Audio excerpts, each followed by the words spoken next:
Hello students, मैं विपिन शर्मा आप लोगों का चैनल एमबी क्लासेज पर स्वागत करता हूं। तो स्टूडेंट्स, आज आप लोगों को पढ़ाएंगे हम, जैसा कि बोर्ड पे दिख गया होगा, क्वाड्रेटिक इक्वेशन।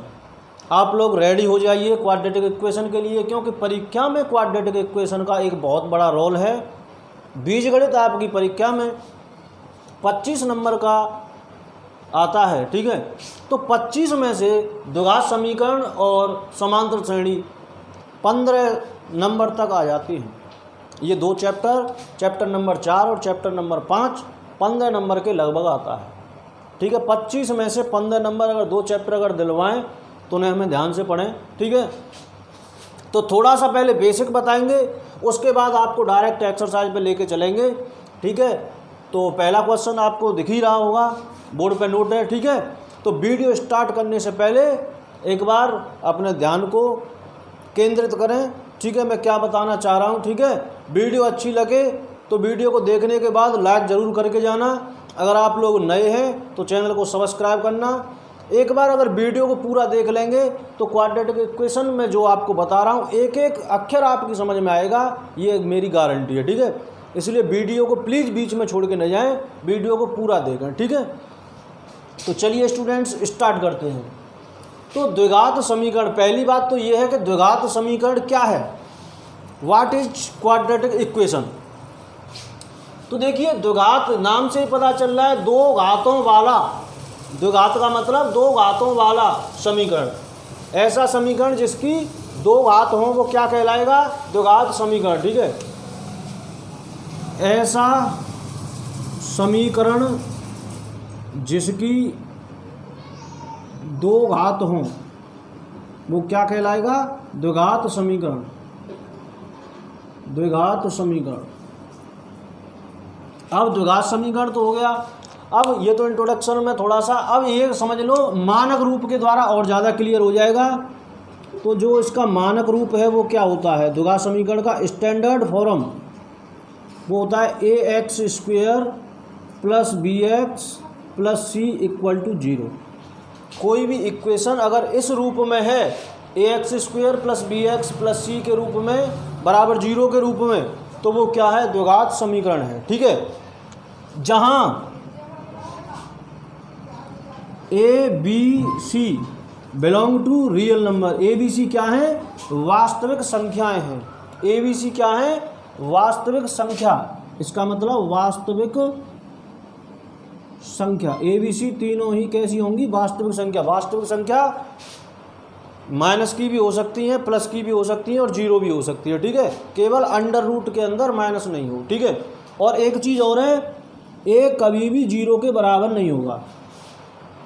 b 0 के बराबर हो सकता है, c 0 के बराबर हो सकता है, लेकिन a कभी भी 0 के बराबर नहीं हो।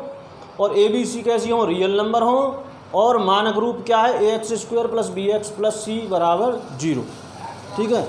तो पहला क्वेश्चन है, जांच कीजिए कि क्या निम्न द्विघात समीकरण हैं। तो हमें जांच करनी है कि द्विघात समीकरण कैसे कैसे हो सकते हैं, कौन है इसमें से और कौन नहीं है, ठीक है। तो सबसे पहले हम फर्स्ट क्वेश्चन उठाते हैं। फर्स्ट इसका है x + 1 का होल स्क्वायर = 2 × x - 3, ठीक है। इसको हम सॉल्व करेंगे, ठीक है। तो देखिए, ये a + b के होल स्क्वायर से इसको हम खोल देंगे। तो a + b का होल स्क्वायर क्या होता है, a² + 2ab + b²। ये तो आप सभी जानते ही होंगे, 7th क्लास का फॉर्मूला है। तो इसे खोलेंगे तो क्या होगा, a क्या है, यहाँ पर x है तो x का स्क्वायर + 2, a क्या है, x है, और b क्या है, 1 है, + b² मतलब कि 1 का स्क्वायर = इसका अंदर गुणा करेंगे तो 2x और 2 का 3 से करेंगे तो 6, ठीक है। अब इसको सॉल्व कर लेंगे, हम सरल कर लेंगे। बराबर में क्या लाना है हमें, 0, ठीक है। मानक रूप क्या था, बराबर में 0 लानी होती है, ठीक है। तो इसे इस साइड में लेके आएंगे टोटल को, तो क्या हो जाएगा, x² + 2x + 1। अब इसे इधर लाएंगे तो -2x और +6 = 0। ये प्लस का था, इधर जाके माइनस, और ये माइनस का था तो इधर जाके प्लस का, ठीक है। हमें बराबर में 0 करनी ही है। तो बराबर में 0 करने के लिए क्या है, इसको इस साइड में ले आते हैं, जो राइट हैंड साइड में जो भी पद है, ठीक है। और उसके चिन्ह बदल जाते हैं। तो ध्यान से देखें इसको, 2x से यहाँ पर 2x ख़त्म हो रहा है, तो क्या बच रहा है हमारे पास x square plus 7 equal to 0। ठीक है, क्या ये इस रूप में आ रहा है?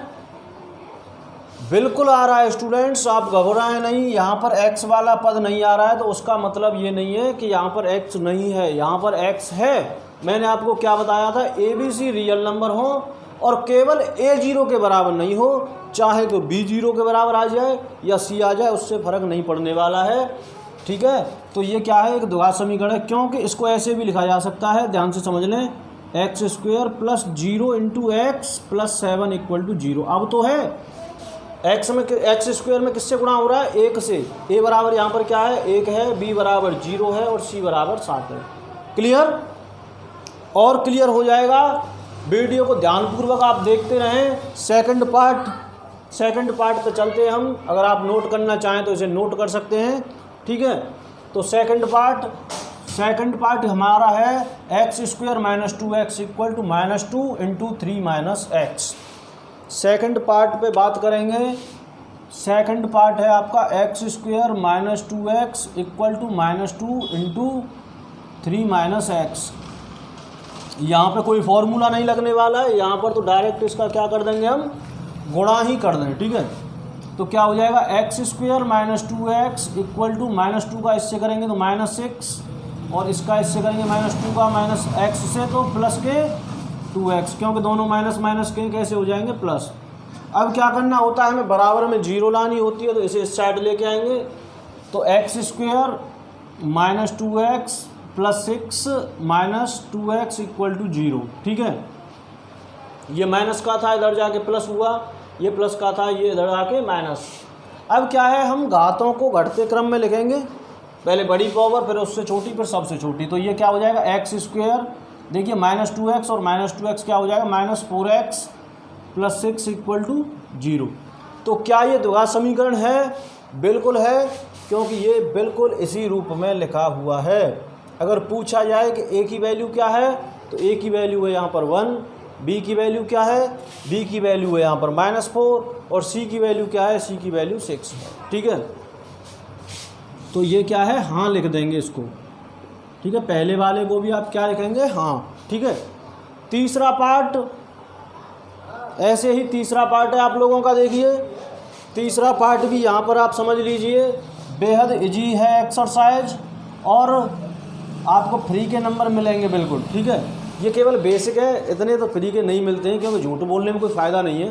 पढ़ना तो आपको पड़ेगा, हार्ड वर्क करोगे तभी आप अच्छे नंबर लाएंगे, और ये मेरी गारंटी है। आप लोगों को परीक्षा तक मैं ऐसा ट्रेंड कर दूंगा कि आप 90+ नंबर लेके आएंगे मैथमेटिक्स के अंदर। तो थर्ड पार्ट है आपका x minus 2 into x plus 1 equal to x minus 1 into x plus 3। ठीक है, इसको हम गुणा कर देंगे दोनों साइड में। तो देखिए इसका मैं इससे गुणा करूँगा तो एक्स स्क्वेयर, एक्स का 2 से करेंगे तो -2x, अब x का कर दिया मैंने इससे पूरे से। अब किसका रह गया, 1 का, तो 1 का करेंगे x से तो x और 1 का -2 से -2 इक्वल टू इसका इससे करेंगे तो एक्स स्क्वेयर, इसका इससे -x, अब 3 रह गया प्लस 3x और -3। ठीक है, गुणा कर दिया। अब क्या है कि यहाँ पर देखिए काट पीट हो रही है कुछ, एक्स स्क्वायर से एक्स स्क्वायर चला जाएगा, क्योंकि बराबर संख्याएं बराबर के चिन्ह के हिसाब से दोनों साइड से कट जाती हैं। ठीक है, अब इसको सॉल्व करेंगे हम। तो सॉल्व करने पे हमें देखिए यहाँ से क्लियर दिख रहा है कि x की पावर 2 दिखाई ही नहीं दे रही है। अगर x की पावर 2 दिखाई नहीं देगी तो वो हमारा इक्वेशन द्विघात समीकरण नहीं होगा। तो ये क्या हो जाएगा, -2x और प्लस x, तो क्या हो जाएगा -x plus 2 equal two plus, ठीक है, -2, ये माइनस का है सॉरी, और ये प्लस 3x और ये -x क्या हो जाएगा +2x और -3।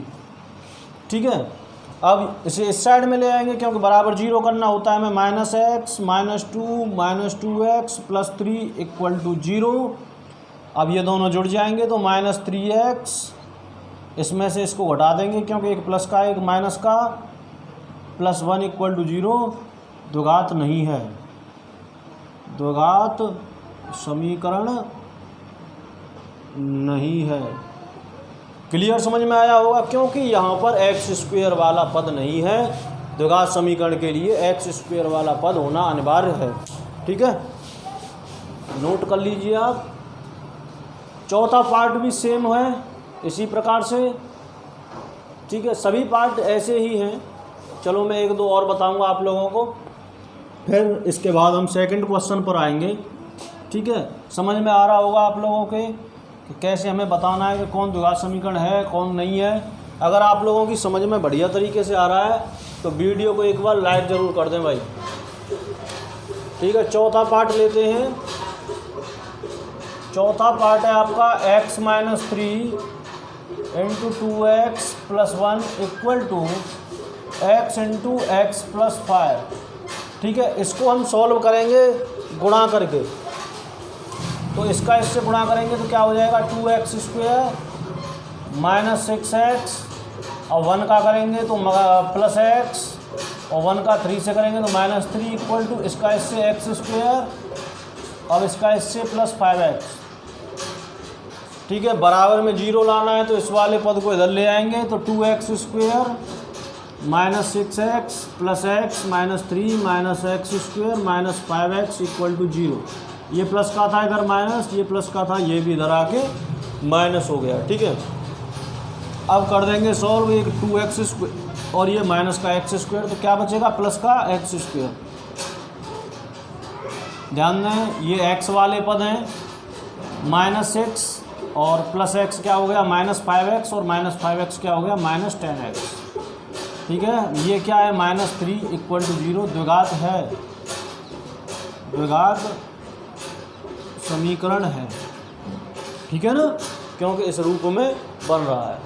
अब हम एक क्वेश्चन देख लेते हैं पावर 3 वाला, ये वाला ले लेते हैं हम। ठीक है, यहाँ से ये वाला क्वेश्चन और ये वाला क्वेश्चन सेम है। ठीक है, 7वां और 8वां, बाकी के सभी क्वेश्चंस ऐसे ही हैं।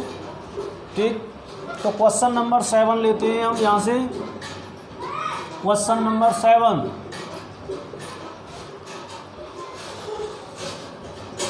जितने भी क्वेश्चन मैं छोड़ रहा हूँ अगर आप लोगों की समझ में नहीं आए तो कमेंट करके बताना, मैं आपको अलग से क्वेश्चंस की वीडियो बना के बता दूंगा। ठीक है, क्वेश्चन नंबर 7, x + 2 का होल क्यूब = 2x × x² - 1। ये है, इसका हम गुणा करेंगे और पहले इसको खोल देंगे a + b के होल क्यूब से। तो देखिए a + b का होल क्यूब क्या होता है, a³ + b³ + 3ab × a + b। ठीक है, तो खोलेंगे तो क्या हो जाएगा, a³ मतलब x का क्यूब + 2 का cube + 3ab x × 2 3ab × a + b x + 2। ठीक है, इस वाले फॉर्मूले से मैंने ये वाला पद खोल दिया। अब क्या इसका इसके अंदर गुणा कर देंगे, तो 2 का x² से गुणा करेंगे 2x का, तो क्या हो जाएगा 2x 3 और इसका इससे करेंगे तो -2x। ठीक है, अब इसको भी और आगे बढ़ाएंगे तो x³ + 8 + 3 दूनी 6x × x + 2 बराबर 2x³ - 2x। ठीक है, अब इसको करेंगे x³ + 8, अब इसका इससे गुणा करेंगे +6x², इसका इससे +12x बराबर 2x³ - 2x। बराबर में 0 लाना होता है तो इसे इस साइड लेके आएंगे तो x³ + 8 + 6x² + 12x - 2x³ + 2x बराबर 0। ठीक है, सॉल्व कर देंगे। एक x³ ये है और एक x³ का ये है, एक प्लस का एक माइनस का है, तो क्या होगा, दोनों का घटाव। प्लस का x³ है और माइनस का 2x³ है, तो क्या आएगा माइनस का x³। x² का ये है 6x², x वाला एक ये है और एक ये है + 14x। अब खाली संख्या क्या है, 8 है = 0। क्या ये द्विघात समीकरण है? स्टूडेंट्स इसका आंसर है नहीं। क्यों नहीं? क्योंकि यहाँ पर पावर 3 आ रही है और हमें पावर क्या चाहिए थी? पावर चाहिए थी हमें 2। हमें क्या पावर चाहिए थी? पावर चाहिए थी हमें 2। इस रूप में नहीं है, इसलिए ये क्या है? द्विघात समीकरण नहीं है। यह द्विघात समीकरण नहीं है। ठीक है, इस प्रकार से आप 8वां भी पार्ट कर लेंगे और जो भी पार्ट आपसे नहीं हो रहा है उसे मुझे पूछ लेंगे। अब हम चलेंगे क्वेश्चन नंबर 2 की तरफ। तो स्टूडेंट्स, अगर आपने अभी तक ये लापरवाही में देखा है तो वीडियो को एक बार और देख लें। ठीक है, तो स्टार्ट करेंगे दूसरा पार्ट और इसे आप जब तक नोट कीजिए। तो स्टूडेंट्स, क्वेश्चन नंबर 2 आपके सामने बोर्ड पर है। यहाँ से आप लोग इक्वेशन बनाना सीखेंगे। तो पहले भी आप इक्वेशन बनाना जानते थे, चैप्टर नंबर जब आपको 3 कराया था। अगर आपने वो चैप्टर नहीं देखा है तो उसे भी आप देख सकते हैं, प्लेलिस्ट मिल जाएगी आपको चैनल की, उसमें जाके आप चैप्टर नंबर 3 देख सकते हैं। तो उसमें क्या था? 2 चरों वाले रैखिक समीकरण थे। अब क्या है? एक चर में होता है द्विघात समीकरण। किस में होता है? ax² + bx + c, मतलब एक ही चर होता है उसका। ठीक है, तो एक आयताकार भूखंड का क्षेत्रफल 528 मीटर स्क्वायर है। देखिए, इनके द्विघात समीकरण ही बनाने केवल हमें केवल यहाँ से अगर द्विघात समीकरण बनाना सीख गए तो बस काम फिनिश, एक्सरसाइज कंप्लीट हो जाएगी बेहद आसानी से। तो ये जो लेक्चर है बेहद इम्पोर्टेंट है, अंत तक देखते रहें। तो देखिए, कोई आयताकार भूखंड है, ठीक है, आयत के आकार का। और याद रखें, जो भी हम वेरिएबल मान रहे हैं x, y, t, alpha, beta, gamma, जो भी मान रहे हैं वो हमेशा छोटे वाले को माने। स्पेशल ध्यान रखना, ज़्यादातर 99% केसेज में क्या है, छोटे वाले जो पोर्शन है उसको ही हम x, y, z, alpha, beta, gamma कुछ भी माने। ठीक है, तो मान लिया x क्या है? चौड़ाई। एक आयताकार भूखंड का क्षेत्रफल 528 मीटर स्क्वायर है। अब आप लोग जानते हैं क्षेत्रफल क्या होता है? क्षेत्रफल बराबर क्या होता है? लंबाई गुणा चौड़ाई। क्षेत्रफल बराबर क्या होता है? लंबाई गुणा चौड़ाई। तो लंबाई गुणा चौड़ाई कितनी दे रखी है? 528 मीटर स्क्वायर। ठीक है, और ये कितनी दे रखी है? 528 मीटर स्क्वायर। ठीक है, अब आगे की बात क्या है? क्षेत्र की लंबाई मीटरों में चौड़ाई के दोगुने से 1 अधिक है। लंबाई चौड़ाई के दोगुने से 1 अधिक है, तो चौड़ाई के दोगुने से 1 अधिक है लंबाई। अगर चौड़ाई x है तो लंबाई चौड़ाई का दोगुना हो गया 2x, और उससे 1 अधिक है। क्लियर? लंबाई चौड़ाई के दोगुने से 1 अधिक है। लंबाई चौड़ाई के दोगुने से 1 अधिक। चौड़ाई x मानी, मैंने क्या बताया था? छोटे वाले पद को मानेंगे। ठीक है, चौड़ाई अगर आपने x मानी है तो लंबाई उसके दोगुने से, दोगुना मतलब 2 का गुणा किया, से 1 अधिक, 1 और जोड़ देंगे तब बराबर है। ठीक है, तो इसका इक्वेशन बनाना है। तो हल कैसे करेंगे ये केवल रफली आपको मैंने समझाया है। ठीक है, हल करने का कायदा क्या है वो देख लें। तो फर्स्ट पार्ट है, हल करेंगे। माना आयत की चौड़ाई बराबर x मीटर, तब लंबाई बराबर क्या होगी? 2 गुणा x + 1 मीटर। लंबाई चौड़ाई के दोगुने से 1 अधिक है। ठीक है, तो क्या हो जाएगी? 2x + 1 metre. अब प्रश्न क्या कह रहा है उस प्रश्न के हिसाब से कर देंगे। प्रश्नानुसार लंबाई गुणा चौड़ाई होती है क्षेत्रफल। लंबाई गुणा चौड़ाई बराबर 528 मीटर स्क्वायर दे रखा है। ठीक है, तो लंबाई कितनी है? 2x + 1, और चौड़ाई x है, बराबर है 528।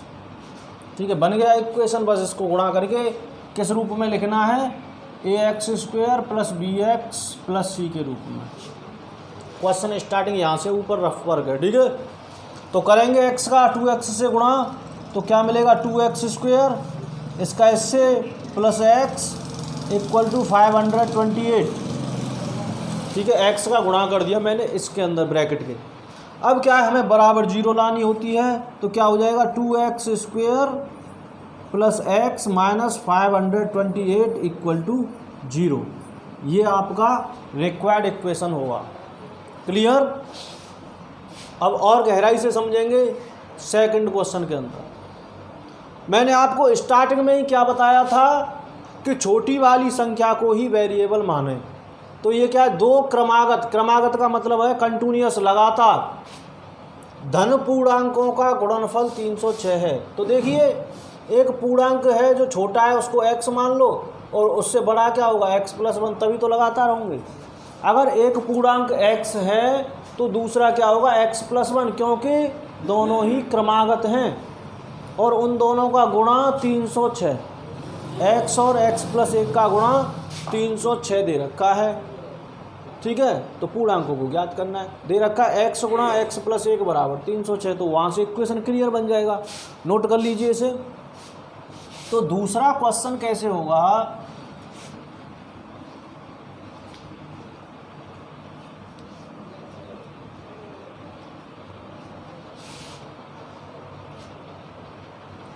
माना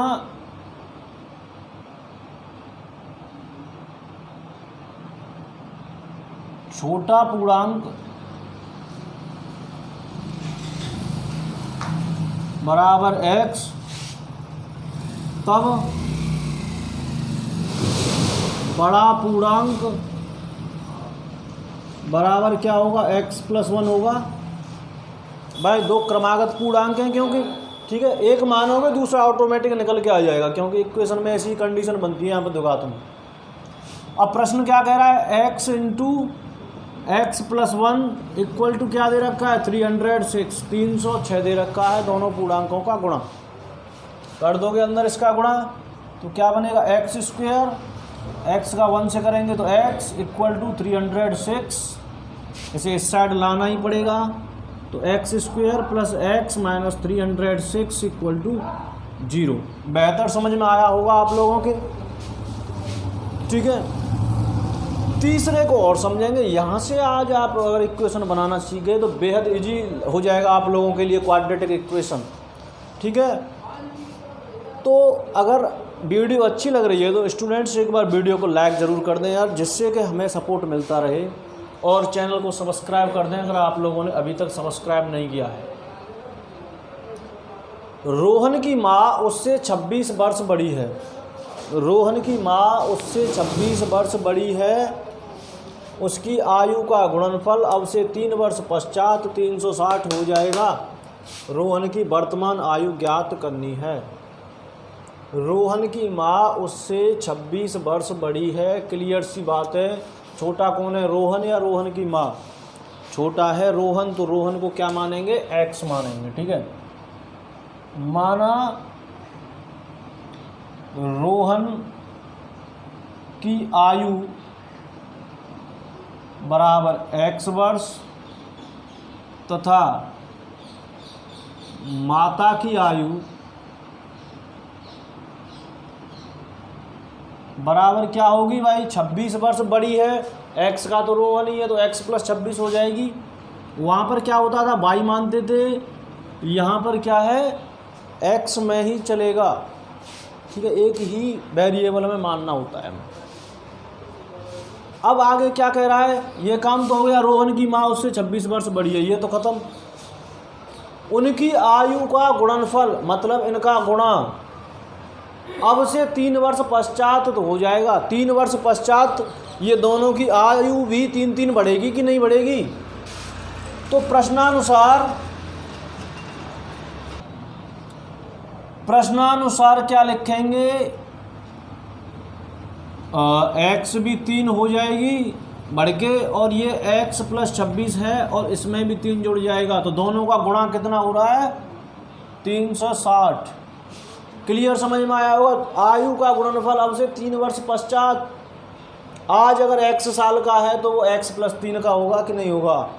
आज उसकी माँ x + 26 की है तो उसमें भी 3 जुड़ेगा, ठीक है, और दोनों का गुणा क्या दे रखा है 360।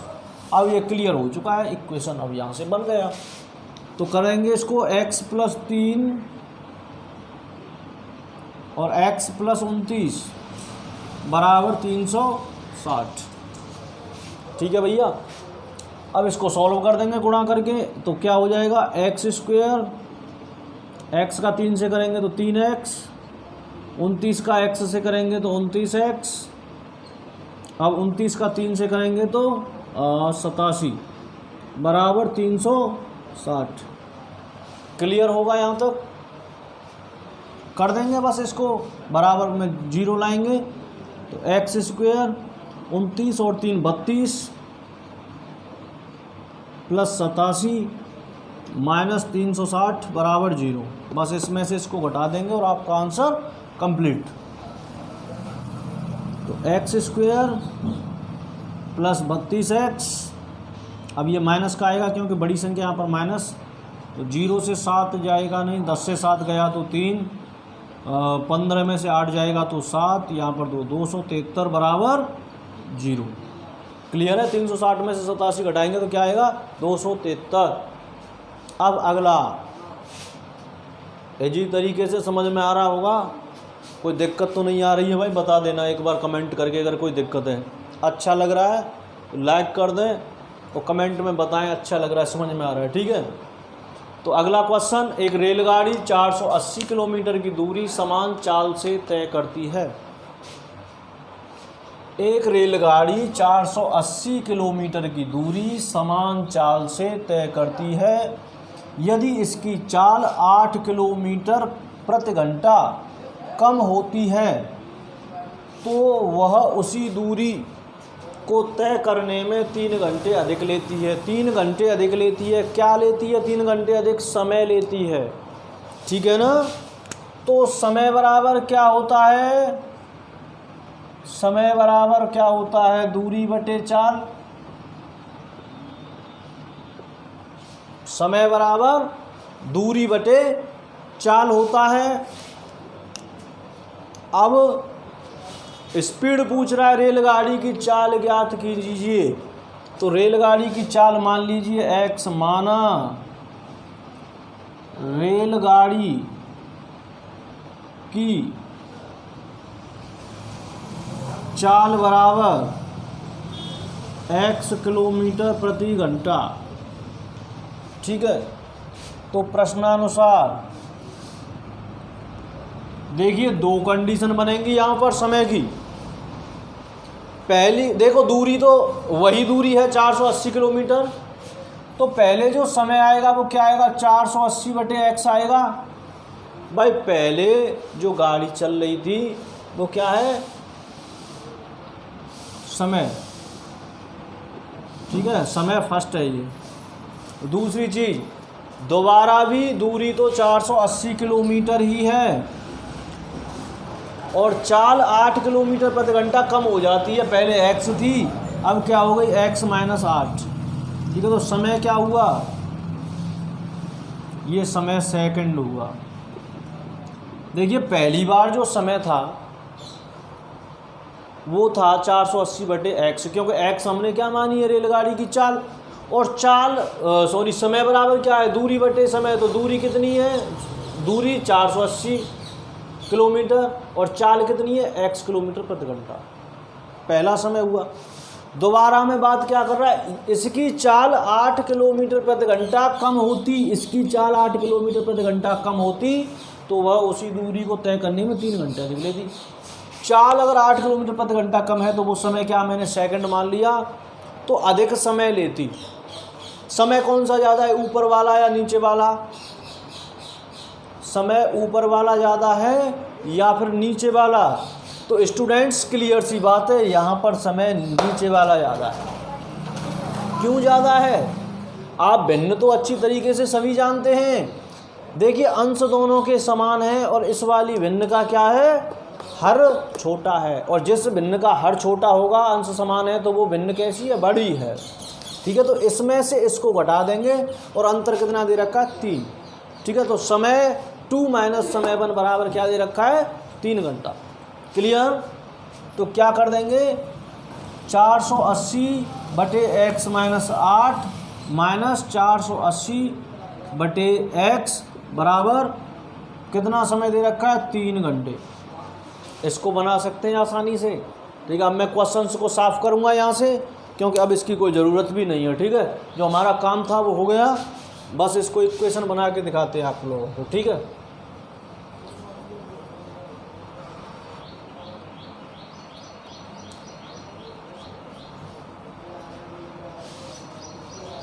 तो देखिए इसका मैं क्या लूँगा, एलसीएम लूँगा।